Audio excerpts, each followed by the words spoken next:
Listen, we are back. Make sure you like this video as you are coming in. Make sure you like it. Thank you. What is up, y'all? It's your girl, Brand New. And honey, I am back in the building. Listen, this time, honey, I am back to talk about Miss True T, honey. She is still out here being harassed, honey, by the peoples. If y'all don't leave the lady alone, she then lost her channel. Of course, she is still, able to do some work on the YT, honey, thanks to Here for the Hot Tea. So shout out to her. Okay? Shout out to her. But yeah, it's like, why is the people still coming for Titi? What is going on? Listen. She gotta be that girl, honey, for the people to keep coming for her. What y'all think? What do y'all think about this? Let's see what some people think about this. So one person says, I hope she gets her channel back. I do too. Another person says, personally, I've unsubscribed from several creators. This whole doxing and venomous behavior has turned me off. Honey, it ain't nobody but Yolanda doing all of that, okay? I will stop watching YouTube soon. It's supposed to be entertaining. Another person says, it's interesting that Carlos King, Funky Dineva, and other men can say anything on YouTube and no one strikes them. This is because she's a woman. I truly believe a man would never have this much hate.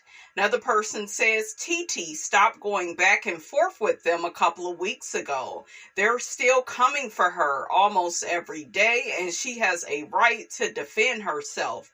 Bullying and defending yourself is not the same. She's not bullying anybody. Another person says, there are a lot of weirdos in this sector, and this sector gave me access to money they would have never made in their daily lives. The love of money is the root of all evil. Another person says, I miss Titi's channel. They were just jealous of the bag she was bringing in, and they are stuck on the same numbers for the last year. Another person says, this just proves that it has never been Mel'S fans or mellometers that were doing all this low vibrational BS. Another person says, when TT's lawyers get done with her, they're not going to be able to get back up. Enough is enough.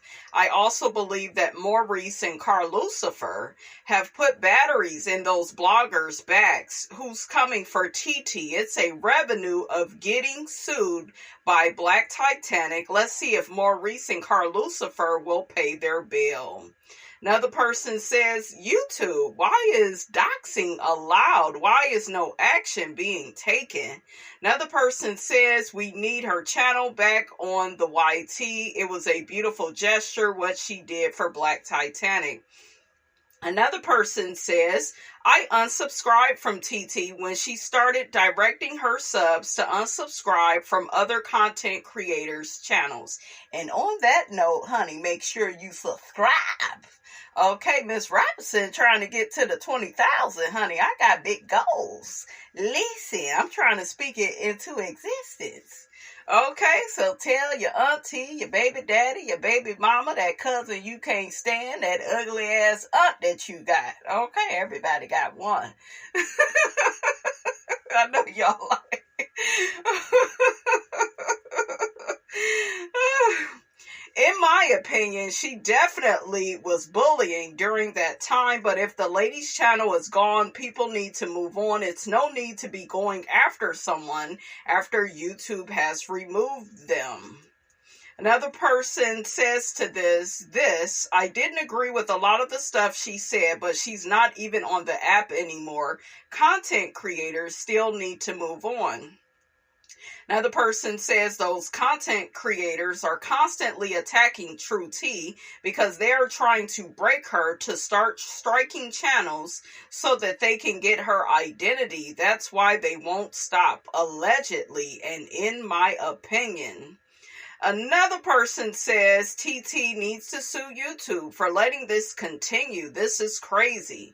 Another person says Titi has been tormented by those twisted individuals and it's disgusting, unfair, and weird. I unsubscribe from all of them and will support Titi every way possible.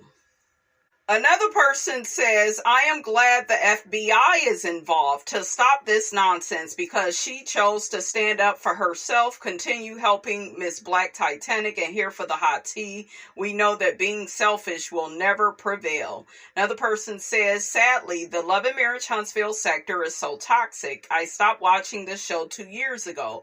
Plus, I don't frequent any of the videos related to the sector. It's draining. Anyway, I hope she gets her channel back. Another person says, I don't get why they are so salty about Titi. I really think it's because she's doing her own thing on her own platform. Some of the content creators in this sector are exhausting. They can't and don't and refuse to move on. Baby, that tea that I am drinking is good. It's this lemonade Lipton tea, honey.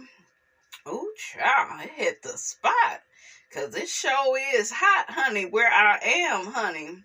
Is menopause knocking on my door, honey? It may be, because it's hot up in here, honey.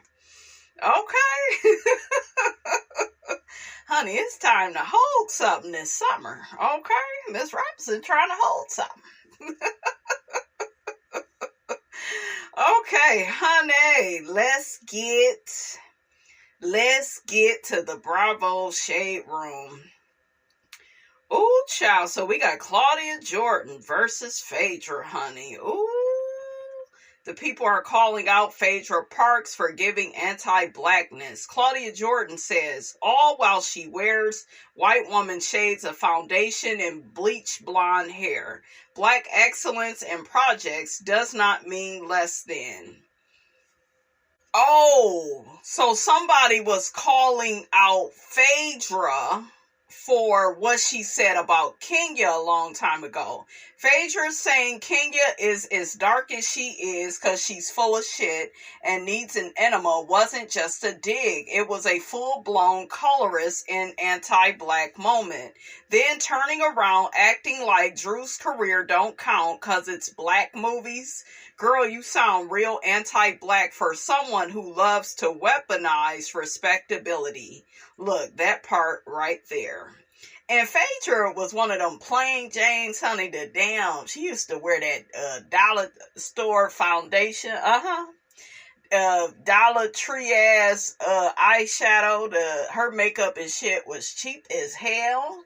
Rhinestones. What she do at that damn baby shower? She showed you how ghetto she was. Candy called her Bougetto. Okay? I know I'm not too ghetto. I said, I know I'm not too ghetto. And then you an attorney. Okay? You an attorney dating a criminal. That's ghetto. Doing them damn back alley transactions with Sheree. Sheree said, honey, whatever happened to customer service? Okay, I ain't mean you in no goddamn alley. Shit, this ain't Apollo, bitch. What's wrong with you? Somebody done told you wrong. So one person says, Phaedra has no room to talk about anyone or anything when she set up Portia to take the fall for lies while she was trying to ruin Candy's career and her character. Phaedra is a manipulating, backstabbing, sneaky, fake narcissist. Ooh, child. Why is she a fake narcissist? Wouldn't she be a real one? Okay. Child, in other news, Jennifer Williams' husband has been hit with another lawsuit over $1,000 Ponzi scheme. More investors say that they have gotten scammed. Ooh, child, say it ain't so, say it ain't so, honey. So let's see what the people think about this. One person says he looks sketchy. Another person says, not surprised, it only gets worse for Jennifer. Another person says he's going to take all of Jen's money. Another person says, and it's crazy because everyone was getting on Evelyn like she was lying. Now look, more people are coming out and speaking up.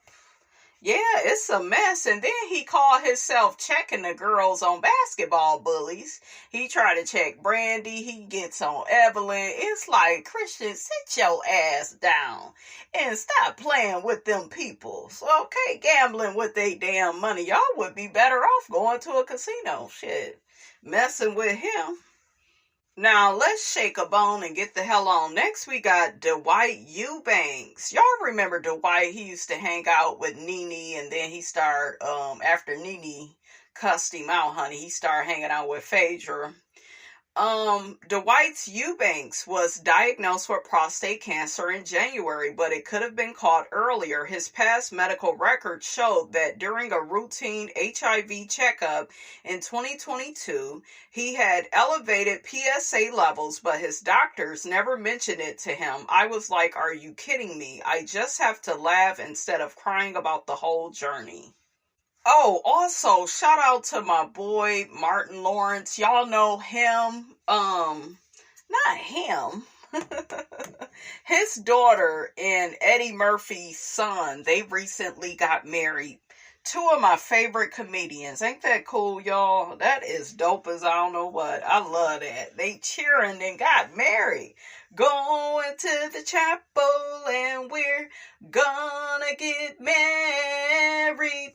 Gee, I really love you and we're gonna get married. Going to the chapel. I said chapel.